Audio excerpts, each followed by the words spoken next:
नमस्कार, मी प्रसन्न जोशी. आपण पाहताय लक्षवेधी जय महाराष्ट्रवर. हार्दिक पटेल गुजरातमध्ये ज्याने वादळ उभं केलेलं आहे असा 22 वर्षीय तरुण, त्याचा आज एक खास इंटरव्ह्यू प्रसिद्ध झाला आणि ज्याच्यामध्ये त्याने म्हटलेलं आहे की माझे आदर्श दोन, एक स्वतः सरदार वल्लभभाई पटेल आणि दुसरे म्हणजे बाळासाहेब ठाकरे. इतकंच नाही तर मला लाईन ऑफ ॲक्शनसाठी, मोडस ऑपरेंडीसाठी कोण मला भावतात तर मला आवडतात राज ठाकरे, असं म्हणतोय हार्दिक. आणि हार्दिकची एकूण आतापर्यंतची वाटचाल पाहता, त्याच्या कामाची स्टाईल पाहता खरंच साम्य जाणवते की बाळासाहेब ठाकरे आणि राज ठाकरेंपासून त्यानं खरंच प्रेरणा घेतलेली असं बऱ्यापैकी वाटावं अशी स्थिती आहे. त्याची एकूण स्टाईल ऑफ फंक्शनिंग सुद्धा तशीच आहे. त्यामुळे प्रश्न असा आहे की हार्दिकचे हे आयडॉल खरंच त्याच्यामध्ये खरंच प्रगटतील का? एक प्रकारे हा हार्दिक खरंच राज ठाकरे किंवा बाळासाहेब ठाकरेंसारखा गुजरातमधला ठाकरे बनू शकेल का, असा आपण प्रश्न घेतलेला आहे. यावर बोलण्यासाठी आपल्यासोबत मान्यवर आहेत. आपल्यासोबत आहेत छगनभाई पटेल, मुंबईमधल्या कच्छ कड़वा पाटीदार समाजाचे पदाधिकारी आहेत. त्यांचं स्वागत आहे. स्टुडिओमध्ये आलेले आहेत. आपल्यासोबत आहेत जतीन देसाई, ज्येष्ठ पत्रकार आहेत. गुजरातशी त्यांचा निकटचा संबंध आहे आणि या सगळ्या घडामोडींवरती ते लक्ष ठेवून सुद्धा आहेत. त्यांचंही स्वागत. आणि थोड्याच वेळात आपल्यासोबत अविनाश अभ्यंकर असतील, मनसेचे प्रवक्ते. सगळ्यांचं स्वागत. सगळ्यात आधी मी छगनभाई पटेलांकडे जातो. छगन भाई, हमें बताइए कि हार्दिक पटेल जब कहते हैं कि मेरे आदर्श एक सरदार वल्लभभाई पटेल हैं और एक बाला साहब ठाकरे हैं, राज ठाकरे भी हैं, तो इसको आप जैसे जो मुंबई में स्थित पटेल समाज के लोग हैं वो कैसे देखते हैं, खासकर जब राज ठाकरे परप्रांतियों के बारे में कोई अलग सी भाषा कर रहे हैं, उसी वक्त आपका ही कोई बंदा जो गुजरात का है वो कहता है कि मुझे राज ठाकरे ज्यादा भाते हैं? अभी उसके अंदर ऐसा ना, वो आदमी जो भी छोकरे बच्चे लोग करते हैं, आज ये तरुण है वो करते हैं, जो भी करते हैं उसका मर्जी से करते हैं. अपने को तो उसका आइडिया कुछ ज़्यादा है नहीं मुझे उनके पास, और मैं हम लोग उनको ज़्यादा एक लाइव में आए नहीं हैं. उनका इच्छा है कि नहीं बाला ठाकरे बनना अच्छी बात है, कि गलत बात नहीं है उसमें, मतलब वो उसका स्टाइल वैसा होना चाहिए. वो हिसाब से अपने को कुछ इतना मैं भी उनको इतना नज़दीक से नहीं जानता हूँ, कुछ पता नहीं है मुझे उसके बारे में. लेकिन अभी हार्दिक पटेल जिस तरह से ये पूरे आंदोलन को चला रहे हैं गुजरात में, जैसे कि क्या कहेंगे, पूरा गुजरात बंद की उन्होंने घोषणा कर दी, जिस तरह से लोगों को इकट्ठा कर दिया और थोड़ा सा गुजरात में सुरक्षा व्यवस्था के, कायदा सुव्यवस्था के हालात पैदा हो गए थे, क्या इसी तरह से ये आंदोलन होना चाहिए? आप तो पाटीदार समाज के यहाँ के नेता हो, आप किस तरह से देखते हो?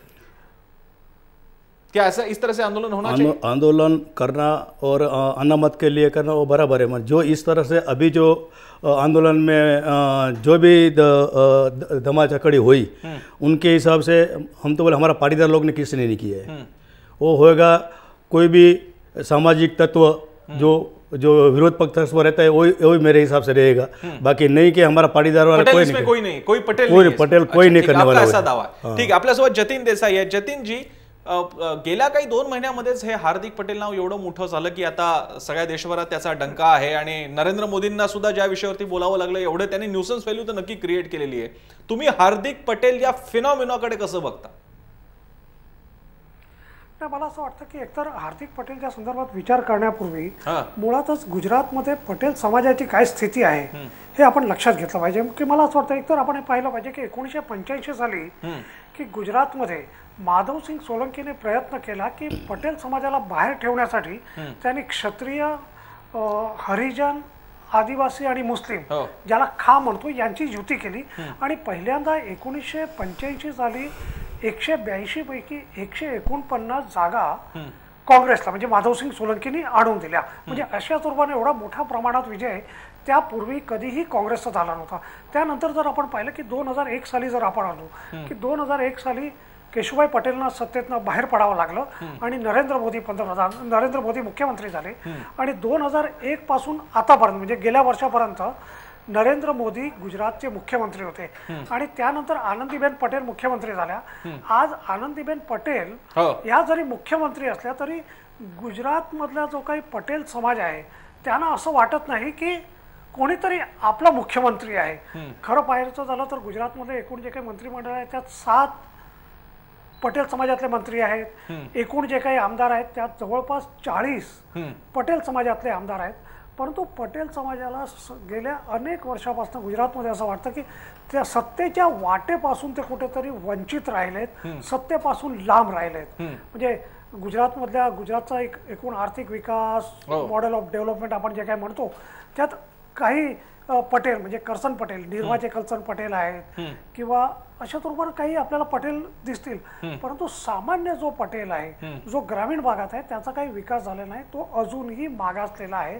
आणि म्हणून कुठेतरी त्या समाजाला असं वाटतं की आपल्याला सत्तेत वाटा मिळाला पाहिजे आणि सत्तेत गेलो तरच आपला विकास शक्य आहे. आणि म्हणून हा जो काही पटेल समाजात मधला जो काही असंतोष होता त्या असंतोषाने हार्दिक पटेलला जन्म घातलाय. मला असं वाटतं मला असं वाटतं की आपण लक्षात घेतलं पाहिजे की जेव्हा जेव्हा समाजात कुठल्याही समाजात असंतोष निर्माण होतो, त्यांच्यात प्रचंड जेव्हा रिसेंटमेंट निर्माण होते, तेव्हा परिस्थिती कोणाला कोणातरी त्या समाजातून एक नेता. पण जतीनजी अशा परिस्थितीतून अशीच परिस्थिती महाराष्ट्रात होती तेव्हा शिवसेनेचा जन्म झाला, अशाच परिस्थितीतून शिवसेनेचा जन्म झाला. पण ठाकरे गुजरातमध्ये हार्दिक पटेल हा ठाकरे बनू शकेल का? बाळासाहेब ठाकरे असतील किंवा राज ठाकरे असतील असे ठाकरे बनू शकतील अशी परिस्थिती तुम्हाला वाटते का गुजरातमध्ये? नाही, मला असं वाटतं की खूप म्हणजे आपण अशा स्वरूपानं निष्कर्षापर्यंत लवकर एवढ्या घाईघाईने येऊ नये की अजूनही म्हणजे हार्दिक 22 वर्षाचा मुलगा आहे, त्याला अजूनही खूप मोठी इनिंग खेळायची आहे. आणि म्हणून मला असं वाटतं की पटेलांमधला जो काही असंतोष आहे त्याला आज कुठेतरी यांनी वाचा फोडली आहे. आणि निश्चितच पटेल समाजातला बहुसंख्य पटेल जो आहे तो अजूनही गरीब आहे.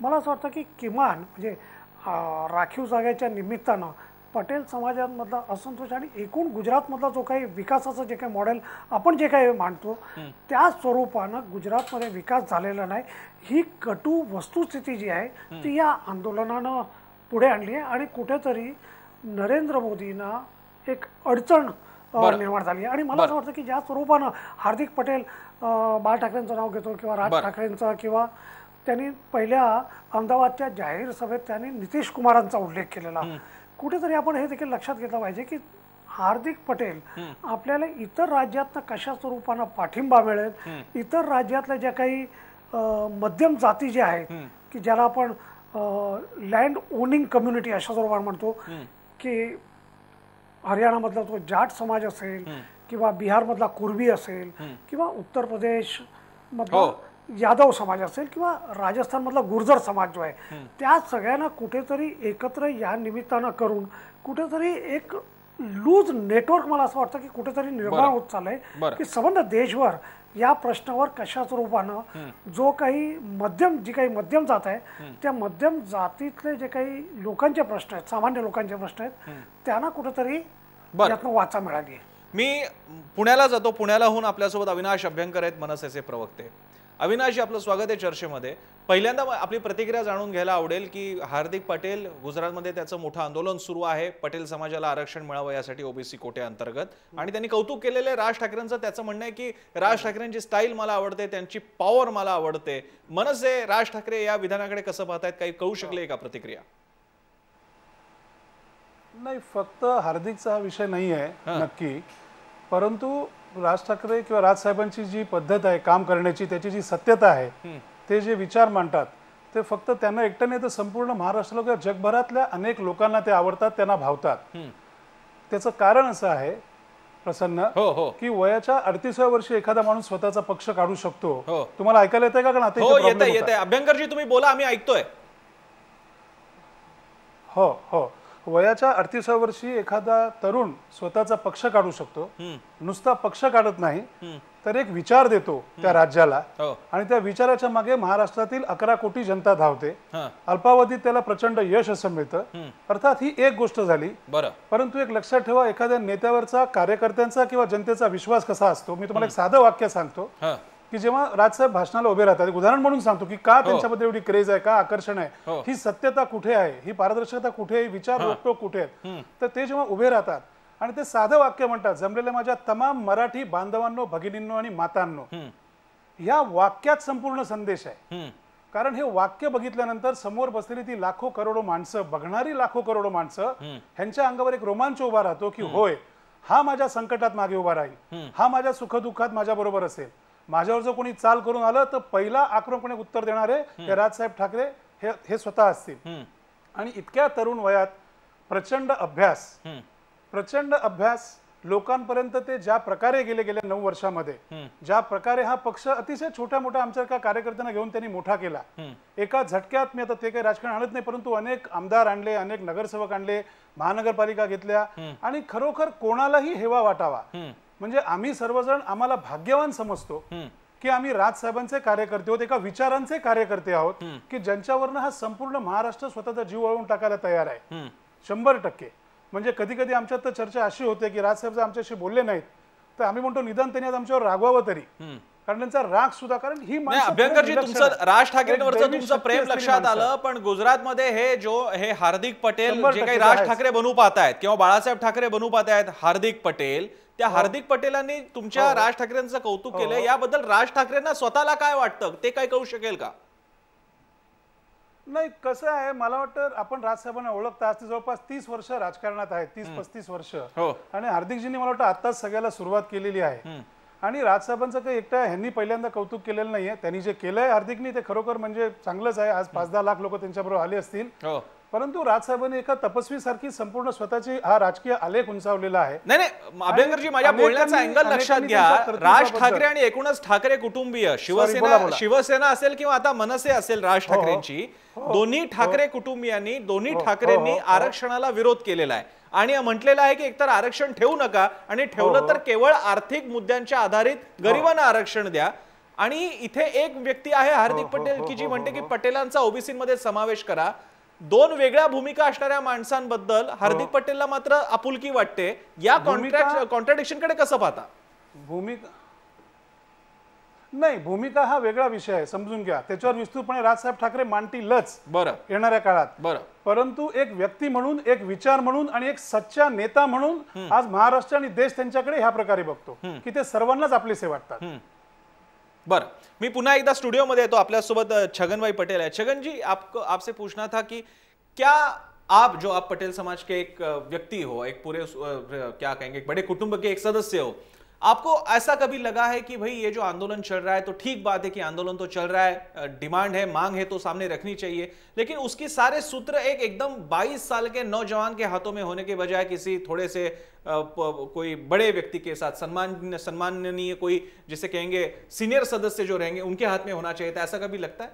जरूरी लगता है, क्योंकि जो बड़ा आदमी रहेगा, जो समझदार व्यक्ति रहेगा, उम्र जब बड़ी रहेगी तो उसके अंदर तो फर्क पड़ता ही है. आज ऐसे हो रहा है कि हार्दिक पटेल से अगर बात भी करनी हो, ठीक है, आनंदीबेन पटेल को करनी हो या किसी मंत्री को करनी हो, तो एक थोड़ा तो लगता है कि भाई मैं इससे जितनी उसकी उम्र है उसका तो मेरा राजनीतिक अनुभव है, ऐसे वक्त में उस आदमी से बात कैसे हो सकेगी जो आपसे इतना जूनियर हो? नहीं, वो तो बात करनी वो अलग बात है कि ये अभी क्या है, नवयुवान है, उसका मन में निकला है आरक्षण के बारे में. मैं आपको बोलता हूँ, हमारे पटेल ज्ञाति में बहुत से ऐसे आदमी पटेल में है कि जैसा उसको आरक्षण मिलना चाहिए. पर हम तो ये बोलते हैं आरक्षण पटेल जो सबको दो तो सब हमारी ज्ञाति को मिलना चाहिए, नहीं तो आरक्षण निकलना चाहिए.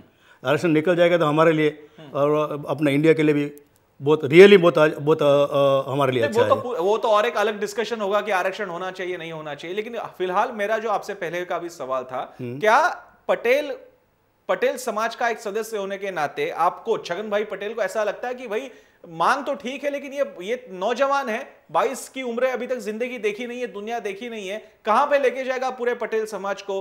तो उसके बजाय कोई अच्छा सदस्य होगा, कोई बड़ा उम्र में बड़ा सदस्य होता, समझदार सदस्य होता, तो शायद इस आंदोलन को जिस तरह से टर्न आ रहा है शायद वो ना आता. बराबर है, उम्र के जो समझदार व्यक्ति, बराबर व्यक्ति, उम्र लायक व्यक्ति रहता, राजकारण के अंदर जो निकल रहता, वो आदमी जाता तो बहुत फरक पडता. जी, ऐसा लगता है आपको? बहुत फरक. मी हाच मुद्दा जतीन देसाईंकडे घेऊन जातो. जतीन जी, आमच्या सोबत हे जे छगनभाई पटेल आहेत, हे मुळात समर्थक आहेत हार्दिक पटेलांचे, म्हणजे ते त्यांच्या संघटनेत नाही आहेत, पण पटेल समाजाचा भाग म्हणून त्यांचं समर्थन आहे हार्दिक पटेलांना. पण तरी सुद्धा त्यांना आता असं वाटतंय की तिथे जो माणूस असायला हवा होता तो जरा ज्येष्ठ पातळीला असायला हवा होता.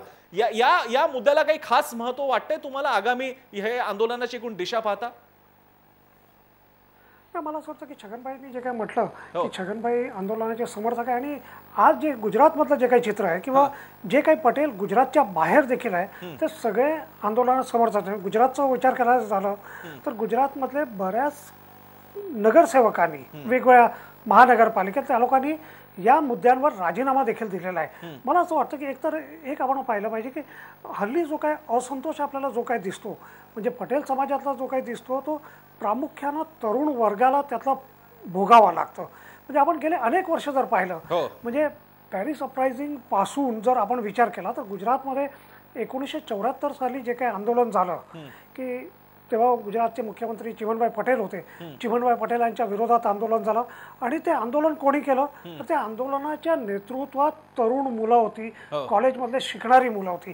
त्यानंतर गुजरातमध्ये आपण जर बिहारमध्ये गेलो की ज्याला आपण म्हणतो नवनिर्माण आंदोलन जे काय सुरू झालं, त्या नवनिर्माण आंदोलनाचं नेतृत्व देखील तरुणांकडे होतं. आणि मला असं वाटतं की आणि त्यानंतर 74 नंतर बऱ्याच बदल झाला आहे एकूण टेक्नॉलॉजीमध्ये. आणि म्हणूनच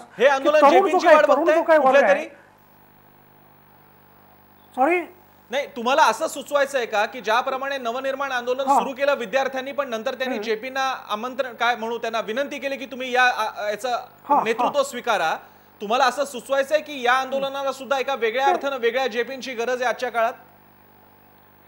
नाही, मला असं वाटत नाही. एकतर आपण एक लक्षात घेतलं की जयप्रकाश नारायण सारखं नेतृत्व आज देशात नाही. म्हणजे जयप्रकाश नारायण सुद्धा की जयप्रकाशपेक्षा कमी बांधिलकी असलेलं अशा स्वरूपाचं नेतृत्व देखील आज कुठेच आपल्याला देशात दिसत नाही. पण मला असं वाटतं की तरुण वर्ग जो आहे, कारण शेवटी त्या वर्गाला भोगावं लागतंय. म्हणजे आज गुजरातमध्ये हार्दिक पटेलच्या निमित्तानं आपण जर पाहतो की गुजरातमधल्या पटेल समाजातले जे काही तरुण मुलं आहेत त्यांना देखील अशा स्वरूपानं खूप सहन करावं लागतं. म्हणजे एकूणच आपली जी काही व्यवस्था आहे त्या व्यवस्थेत मग पटेल समाजातली मुलं असो किंवा दुसऱ्या समाजातली मुलं असो, त्या सगळ्यांना तरुणांना सहन करावं लागतंय.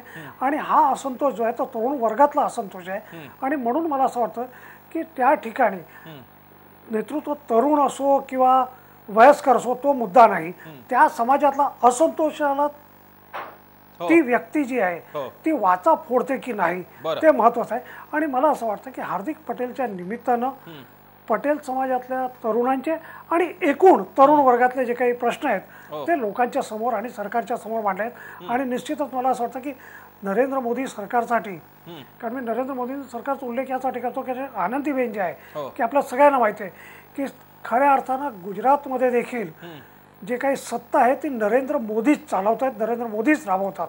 आणि म्हणून मला असं वाटतं की नरेंद्र मोदी समोर या तरुण वर्गाने आणि पटेल समाजाने जे काही प्रश्न निर्माण केले आहेत ते प्रश्न त्यांच्या पुरते मर्यादित नसून एका व्यापक अर्थानं त्याला पाहिलं पाहिजे आणि कुठेतरी सरकारने या प्रश्नाकडे गंभीरतेने पाहिलं पाहिजे.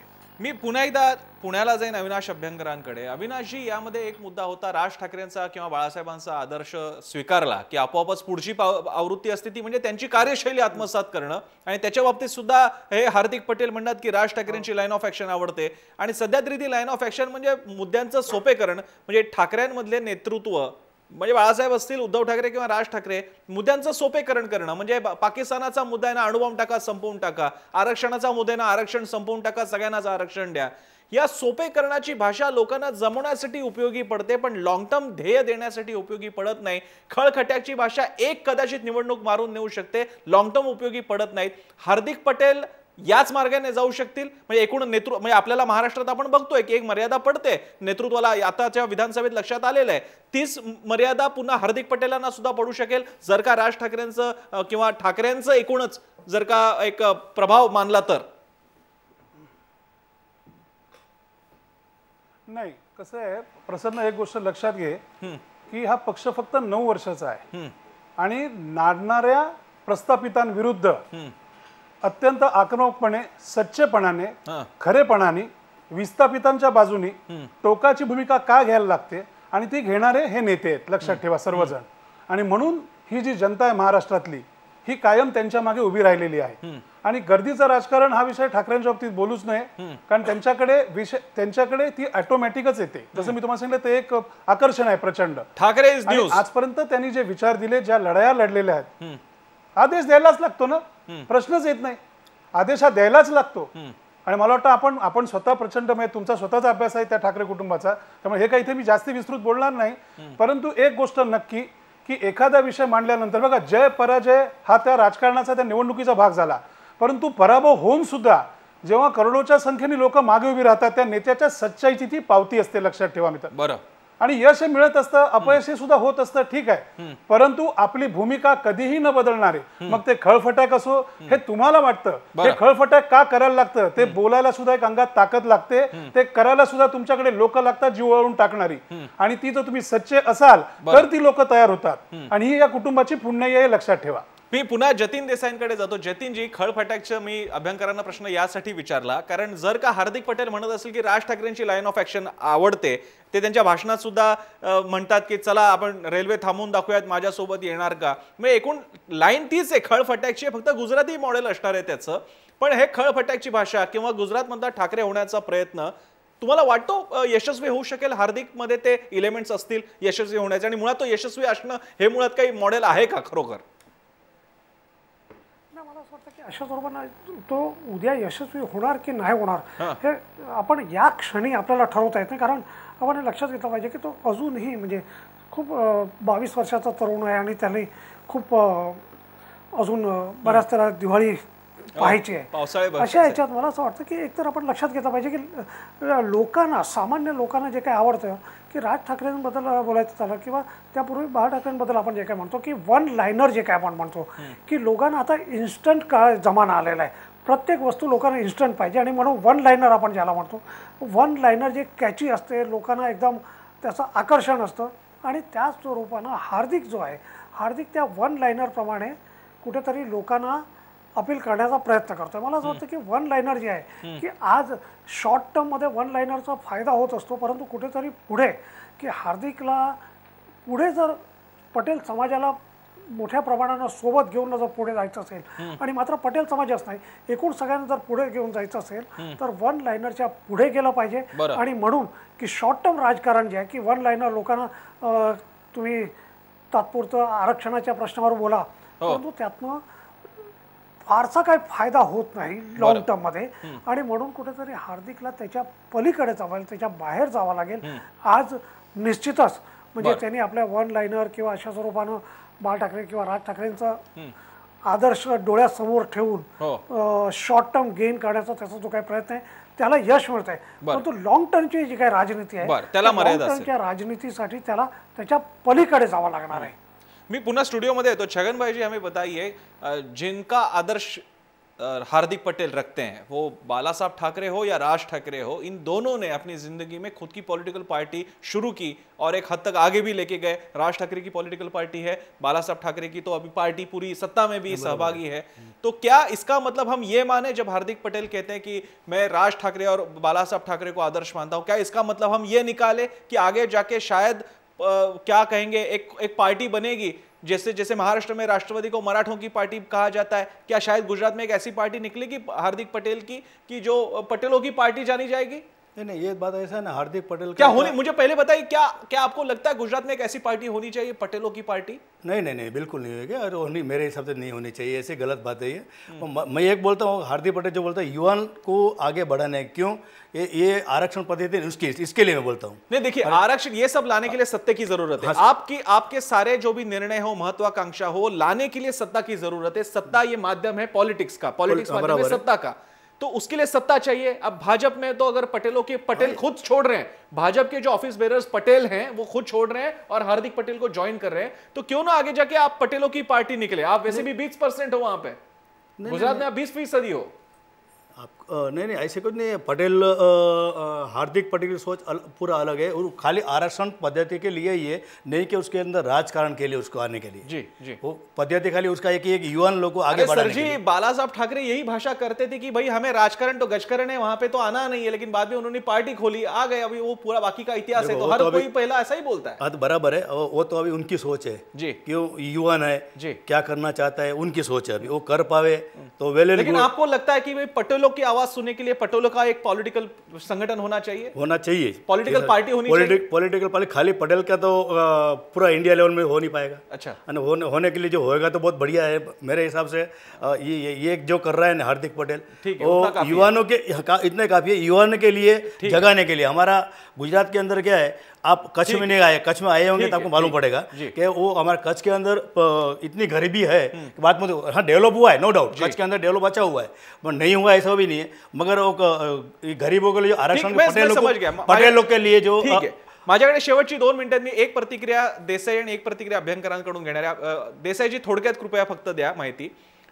हार्दिक पटेल असं म्हणाले की मी स्वतः निवडणुकीत उभा राहणार नाही, मी रिमोट कंट्रोलने सत्ता चालवेन, मी माझी माणसं उभी करेन आणि मी सत्ता किंग मेकर बनेन. एकूणच लाईन ऑफ ऍक्शन त्याची तीच आहे. जो प्रश्न छगन पटेल त्यांना मान्य नाहीये, पण एकूण तुम्हाला वाटतं ही लाईन ऑफ ऍक्शन तीच आहे शिवसेनेसारखी? नाही, या क्षणी तरी म्हणजे त्यांनी जे काय म्हटलं की मी रिमोट कंट्रोल, म्हणजे निश्चितच ती जी काही भाषा आहे ती बाळ ठाकरे आणि राज ठाकरे अशा स्वरूपाची ती भाषा आहे. परंतु त्याचसोबत तुम्ही आधी जे छगनबाईंना विचारलं की पटेलांच्या पार्टीबद्दल, तर त्या स्वरूपानं गुजरातमध्ये प्रयत्न झाला. गोवर्धन झडपिया की जे आधी गुजरातचे गृहमंत्री देखील होते, त्यांनी त्या स्वरूपानं प्रयत्न केला. पटेलांचा पक्ष त्यांनी बनवला आणि पण त्यांना काही निवडणुकीत यश मिळालेलं नाही आणि म्हणून गोवर्धन झडपियाला यश मिळालं नाही. केशुभाई पटेलांचा देखील तो प्रयत्न होता की त्यांना त्यात यश मिळाले आणि म्हणून पटेलांची पार्टी अशा स्वरूपानं गुजरातमध्ये उभी राहू शकत नाही हे अनुभवावरनं दिसतं आणि हार्दिक पटेलला ते माहित आहे. मी शेवटची प्रतिक्रिया अभ्यंकरांची घेतो. अभ्यंकरची एकच प्रश्न. आज हार्दिक पटेल आमच्याशी फोनद्वारे बोलताना असं म्हणाले जय महाराष्ट्रशी की जर का राज ठाकरेंनी वेळ दिली, बोलावलं तर मी भेटायला येईन. राज ठाकरे आणि हार्दिक पटेल यांची भेट होणार आहे का? तर देशातल्या अनेक दिग्गजांना राजसाहेबांची भेट पाहिजे. मी तुमचा निरोप नक्की साहेबांपर्यंत. माझा नाही, हार्दिक पटेलांचा निरोप आहे. मी तुम्हाला सांगतोय, माझा नाही निरोप हा. अच्छा, मला इथे ऐकायला येत नाही. हार्दिक पटेल असं म्हणाले. हार्दिक पटेल म्हणाले की राज ठाकरेंनी वेळ दिला तर मी त्यांना भेटायला जरूर येईन. बरोबर, बघू, दिसेल तुम्हाला आता भविष्यातच वेळ देतील का नाही देतील. ठीक आहे. एकूणच गुजरातकडे सगळ्यांचं लक्ष लागून राहिलेलं आहे. त्यामुळे गुजरात मधल्या आंदोलनाचं हे नवीन गुजरात मॉडेल बघायला मिळते, ज्याचे प्रणेते आहेत हार्दिक पटेल. अर्थात हार्दिक पटेल नावाच्या आंदोलनाची म्हैस सध्या पाण्यात आहे. बाहेर आल्यानंतरच कळेल बाकीच्या सगळ्या गोष्टी. तोपर्यंत तरी थोडी वाट बघायला लागेल आपल्याला. आणि या चर्चेसंदर्भात आपल्याला छगनभाई पटेल, जतीन देसाई, अविनाश अभ्यंकर यांनी वेळ दिला. मी त्यांचे आभार मानतो. लक्षवेधीच्या या चर्चेत आपण इथे थांबतोय. मात्र ब्रेक नंतर वेगळा विषय असणार आहे. छोटासा ब्रेक पाहत रहा. जय महाराष्ट्र.